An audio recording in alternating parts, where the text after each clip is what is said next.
हे दोस्तों, अगर मैं आपसे पूछूं कि आपके हिसाब से वो कौन सी नंबर 1 चीज है जो आपको जिंदगी में आगे बढ़ने नहीं दे रही है, वो कौन सी चीज है जो आपको एक ग्रेट इंसान बन के आपके गोल्स या सक्सेस तक पहुंचने नहीं दे रही है, जिसकी वजह से ये आप वो ड्रीम लाइफ नहीं जी पा रहे हो जो आपको चाहिए, तो अब इसका आंसर ज्यादातर लोग कुछ ऐसे देंगे कि मैं ग्रेट नहीं बन पा रहा हूँ क्योंकि मुझे सही अपॉर्चुनिटी नहीं मिल रही है, या मुझे ज्यादा टाइम नहीं मिल पाता इसीलिए, या मेरे पास वो टैलेंट नहीं है, मेरी लाइफ में बहुत परेशानियां है, ऑब्स्टिकल्स है, एक्सेट्रा एक्सेट्रा।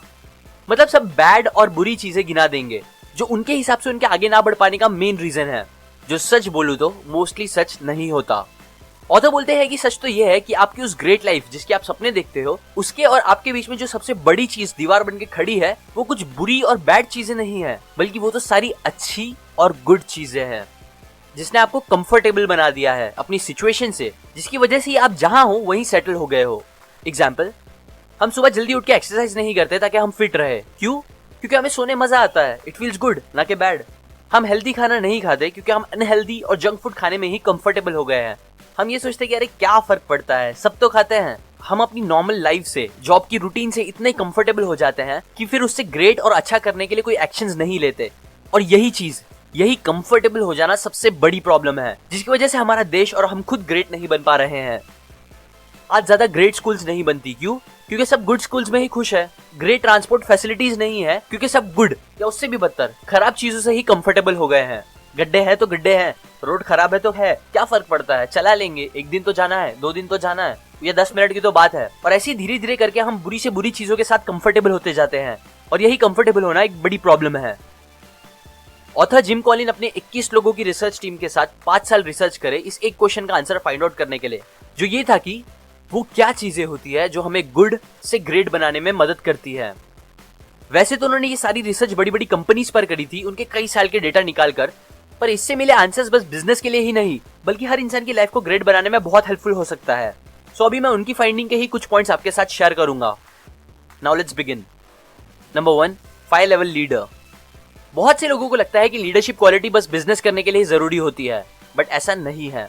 आप सब अपनी लाइफ के लीडर हो, और जिस डिग्री तक आप अपनी लाइफ को लीड कर सकते हो, उस डिग्री तक आप अपनी लाइफ में सक्सेसफुल भी बन सकते हो। हेंस, अगर आप अपनी लाइफ को ग्रेट बनाना चाहते हो तो आप अपने अंदर लीडरशिप क्वालिटीज रखो, और वो भी लेवल 5 की लीडरशिप क्वालिटीज। अब लेवल 5 क्या होता है ये बताने से पहले मैं आपको लेवल 1 से लेवल 4 तक के लोगों के बारे में बताता हूँ। लेवल 1 पे वो लोग आते हैं जिनमें स्पेशल स्किल्स होते हैं, जो बहुत नॉलेजेबल होते हैं और जो रिजल्ट्स भी निकालते हैं खुद मेहनत करके। लेवल 2 पे वो लोग आते हैं जो एज अ टीम काम करना जानते हैं और टीम के गोल्स को पूरा करने में अपना कंट्रीब्यूशन देते हैं। लेवल 3 के जो लोग होते हैं वो मैनेजर टाइप के होते हैं, जो दूसरे लोगों के और रिसोर्सेज की हेल्प लेके अपने ऑब्जेक्टिव्स पूरे करते हैं। लेवल 4 के लोग इफेक्टिव लीडर्स होते हैं, जो सब बड़े लीडर्स में आते हैं और जो कंपनी के विजन और गोल्स को पूरा कराते हैं बेस्ट परफॉर्मेंस के साथ। और लास्ट सबसे टॉप पे आते हैं लेवल 5 के लीडर, जिनमें मोस्टली फर्स्ट 4 लेवल की कैपेबिलिटीज तो होती ही है, बट इन सबके साथ साथ उनमें 2 सबसे इंपॉर्टेंट चीज होती है जो उन्हें लेवल 5 पर लेके आती है। पहली, ह्यूमिलिटी, और दूसरी, जो बहुत से लोगों को ह्यूमिलिटी के अपोजिट लगती है, जो है एक बहुत स्ट्रॉन्ग पर्सनल विल। ज्यादातर मूवीज और स्टोरीज में ऐसा दिखाते हैं कि जो लीडर होते हैं वो हीरो टाइप के होते हैं, बहुत रॉकिंग होते हैं, बट ऐसा हमेशा सच नहीं है। बहुत सी कंपनीज जो गुड से ग्रेट बनी, उनके लीडर्स शांत टाइप के लोग थे, यहाँ तक कि कई तो बहुत कम बात करने वाले लोग भी थे, लेकिन उन सब में एक चीज कॉमन थी, उन सब में ह्यूमिलिटी बहुत थी। मतलब उनमें जरा भी घमंड नहीं होता था अपने काम के ऊपर या अपने ऊपर। वो सबके साथ बहुत रिस्पेक्ट से रहते थे, फिर चाहे वो बड़ा छोटा प्लम्बर इलेक्ट्रिशियन कोई भी हो, और कभी अपने ईगो को अपने ऊपर हावी होने नहीं देते थे। वो फेलियर की रिस्पॉन्सिबिलिटीज खुद पर लेते थे, ना कि किसी और को ब्लेम करते थे फेलियर के लिए, जबकि जीतने का क्रेडिट वो अपनी टीम को देते थे। वो न्यू चीजों को सीखने के लिए हमेशा रेडी रहते थे और कभी भी ये नहीं सोचते थे कि उन्हें सब पता है। ऐसी टाइप की ह्यूमिलिटी उनके अंदर होती थी। और दूसरी चीज, वो बहुत स्ट्रॉन्ग पर्सनल विल वाले होते थे, मतलब वो बहुत डिटरमाइंड होते थे अपने गोल्स तक पहुंचने के लिए। ह्यूमिलिटी की वजह से वो लोगों को दिखने में बहुत वीक लगते हैं, बट ऐसा सच नहीं है। वो बहुत गट्सी, हिम्मत वाले लोग होते हैं जो अपने गोल्स को पूरा करने के लिए मुश्किल से मुश्किल काम और डिसीजन लेने के लिए तैयार रहते हैं। और यही 2 अपोजिट लेकिन इंपॉर्टेंट क्वालिटीज का कॉम्बिनेशन ग्रेट बनने के लिए आपके अंदर भी होना चाहिए। Number 2, first who then what. Author बोलते हैं कि जो लोग ग्रेट होते हैं, उन्हें अगर आप एक बस दोगे चलाने के लिए जिसमें उन्हें कुछ लोगों को लेकर कहीं जाना होगा, तो ये चीज करने के लिए वो पहले ये नहीं करेंगे कि जाना कहाँ है ये डिसाइड करेंगे और फिर उसके बाद जो भी बस में चढ़ जाए उसे लेकर अपनी डेस्टिनेशन पर निकल जाएंगे। नहीं, बिल्कुल नहीं। बल्कि जो ग्रेट लोग होते हैं वो अपनी बस में पहले सही लोगों को और अच्छे लोगों को बैठाएंगे, उन्हें उनकी सही सीट पर बैठाएंगे। कोई बुरे लोग हैं बस में तो उसे निकलवाएंगे और फिर सारे सही लोगों को सही जगह पर बैठा के डिसाइड करेंगे कि अब वो एक दूसरे की हेल्प लेके कहाँ जा सकते हैं। नाउ यहाँ इस एग्जाम्पल से ऑथर हमें समझा रहे हैं कि सही लोग कितने इंपॉर्टेंट होते हैं हमारी लाइफ या बिजनेस में सक्सेसफुल बनने के लिए। क्योंकि सच तो यही है कि आपका गोल या आइडिया कितना भी सही या अच्छा क्यों ना हो, अगर आपको गलत लोग मिल जाएंगे तो वो आपके सक्सेसफुल बनने के चांस को बहुत कम कर सकते हैं। इसीलिए सही लोगों पे ध्यान दो, उनके साथ ही आगे बढ़ो और गलत लोगों को निकाल दो अपनी जिंदगी के बस से, अगर आपको बिजनेस या अपनी लाइफ में स्मूथली आगे बढ़ना है तो। Number 3, confront brutal facts but have faith. Peter थियल ने अपनी बुक 0 to 1 में ऐसे ही एक कॉन्सेप्ट समझाया है जो है डेफिनेट ऑप्टिमिज्म का। आपको पता ही होगा कि ऑप्टिमिस्ट उन्हें बोलते हैं जो चीजों को पॉजिटिवली देखते हैं, जबकि पेसिमिस्ट लोग हर चीजों को नेगेटिवली देखते हैं। इसका सबसे कॉमन एग्जांपल ग्लास और पानी का आपने सुना ही होगा।